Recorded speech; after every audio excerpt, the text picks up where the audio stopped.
নমস্কার, আপনি দেখছেন দিগন্ত বার্তা। দীঘার জগন্নাথধামে গিয়ে বিজেপিরও অন্দরেই যেন ঝড় তুলে দিলেন দিলীপ ঘোষ। মুখ্যমন্ত্রীর অনুষ্ঠানে হাজির হয়ে তিনি কাকে বার্তা দিলেন, কেন নীরব শুভেন্দু অধিকারী? চলুন বিস্তারিত দেখে নিই। অক্ষয় তৃতীয়া, শুভতিথি, হিন্দু ধর্মাবলম্বীদের কাছে এক পবিত্র দিন। এই দিনেই দীঘায় নতুন জগন্নাথধামের উদ্বোধন করলেন মুখ্যমন্ত্রী মমতা বন্দ্যোপাধ্যায়।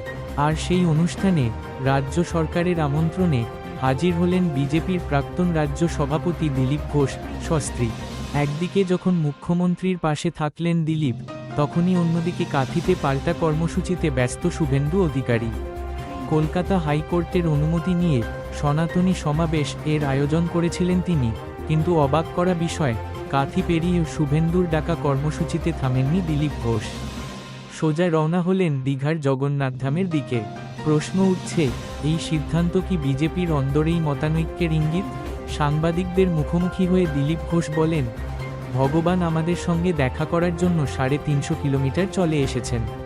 আমি তার সঙ্গে দেখা করার জন্য 200 কিলোমিটার যেতে পারবো না? এমন মন্তব্যের মধ্যে রাজনৈতিক রসিকতা যেমন আছে, তেমনই রয়েছে তাৎপর্যপূর্ণ বার্তাও। তিনি সাফ জানিয়ে দিয়েছেন, যেখানে আমন্ত্রণ পেয়েছেন সেখানেই গিয়েছেন। কাঁথিতে শুভেন্দুর ডাকা সভায় আমন্ত্রণ পাননি, তাই যাননি।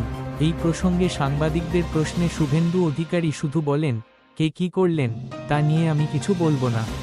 আমি একজনের, মমতা বন্দ্যোপাধ্যায়ের, উত্তর দিই। তাহলে কি দিলীপ ঘোষের এই সফর বিজেপির অন্দরেই কোনো বার্তা, নাকি মুখ্যমন্ত্রীর সফট হিন্দুত্ব কৌশলের কৌশলী সাড়া? জবাব দেবে সময়। আপাতত দীঘার মাটিতে এই রাজনৈতিক ভিন্ন সুরে চাঞ্চল্য তৈরি হয়েছে বঙ্গ রাজনীতিতে। এই রকম আরও বিশ্লেষণ ও আপডেট পেতে চোখ রাখুন দিগন্ত বার্তার ইউটিউব চ্যানেলে।